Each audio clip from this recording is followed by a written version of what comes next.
Hi friends, welcome to my channel. Mumbai Indians Ahmedabad స్టేడియంలో ఉన్న సెంటిమెంట్ను continue చేస్తుందా లేదా బ్రేక్ చేస్తుందా? ముంబై ఇండియన్స్ 2015 నుంచి ఒక మ్యాచ్ కూడా గెలవలేదు. చివరిగా 2014లో ఆర్ఆర్పై గెలిచిన టీము తర్వాత 5 మ్యాచ్ల్లో ఓడించబడింది. దీంతో ఈ సెంటిమెంటు పంజాబ్కి కలిసి వస్తుందా అని అంటున్నారు.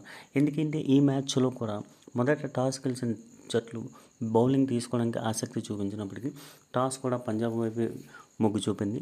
ఇక టాస్ గెలుచుకున్న పంజాబ్ కెప్టెన్ శ్రేయస్ అయ్యారు మొదట బౌలింగ్ ఎంచుకున్నారు. ముంబై ఫామ్లో ఉంది కాబట్టి స్థాయికి తగ్గ ప్రదర్శన చేసినట్లయితే ముంబై ఇండియన్స్ అనేది ఖచ్చితంగా ఈ మ్యాచ్లో గెలుస్తుంది. ఇంకో విషయం ఏంటంటే ముంబై ఇండియన్స్ ప్లస్ పాయింట్ ఏంటంటే లీగ్ దశలో ఇప్పటి వరకు 200+ స్కోర్ చేసిన ప్రతి మ్యాచ్ను ముంబై ఇండియన్స్ డిపెండ్ చేసుకుంది. సో ఈవేళ కూడా పంజాబ్తో మ్యాచ్లో మొదట బ్యాటింగ్ చేసి 200+ స్కోర్ కానీ చేసినట్లయితే ఖచ్చితంగా గెలుస్తుంది. ఇప్పటివరకు ప్లే ఆఫ్లో 200+ 18 సార్లు స్కోర్ చేస్తే ప్రతిసారి డిపెండ్ చేసుకుంది.